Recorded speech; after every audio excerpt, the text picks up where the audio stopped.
Bonjour, je fais cette nouvelle vidéo pour parler de ma future ligne de vêtements qui sortira donc cette année pour l'hiver prochain. Pour le moment, tout est encore en construction. Je suis en train de chercher un fournisseur haut de gamme de laine mérinos pour le côté français. Et ça, c'est pas facile parce que en France, il n'y a plus d'industrie. Et pour le côté tartan, j'ai un super fournisseur donc en Écosse. J'ai aussi décidé de faire cette vidéo pour parler de trois erreurs que je vois très souvent. Problème de taille, soit trop grande, soit trop petite. Problème de concordance de couleurs, et ça c'est rédhibitoire et c'est une question d'éducation. Et troisièmement, un problème de qualité. Quand vous achetez une jupe à 10 euros ou un chemisier à 15 euros dans un pays étranger, si vous voyez ce que je veux dire, dites-vous bien que la qualité, ils s'en foutent. Donc au bout de 5, 10 lavages ou 6 mois, c'est poubelle.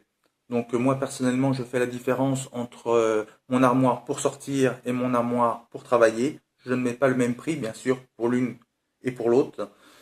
Bien sûr, après chacun fait comme il veut et tout le monde n'a pas les mêmes moyens, je comprends très bien. Je sais que les filles aiment souvent changer de vêtements, mais je trouve qu'il faut mieux avoir peu, mais de qualité. C'est ce que font les Suédois. Ce qu'on appelle la mode suédoise, c'est-à-dire avoir peu, mais de qualité, car en moyenne, on met entre 30 et 40% de ses habits.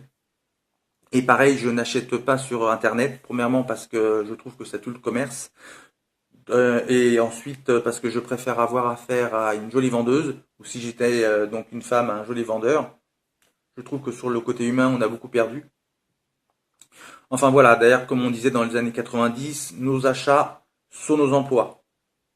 J'en ferai une autre vidéo d'ailleurs là-dessus, ça peut être pas mal. Enfin voilà, donc ne pas hésiter donc à fouiner. Alors je sais que c'est pas toujours évident, que ça demande du temps, mais en tout cas je trouve que c'est important ce genre de choses. Et personnellement moi tous les mois je me mets un peu de sous de côté, puis 2 fois par an parce que je n'achète qu'au solde, je me fais mon petit budget. Et je n'hésite pas, allez on va dire tous les 2, 3 ans, je vais à Londres et je trouve des choses absolument extraordinaires là-haut. Enfin voilà, donc je referai une vidéo prochainement là-dessus. Voilà, au revoir.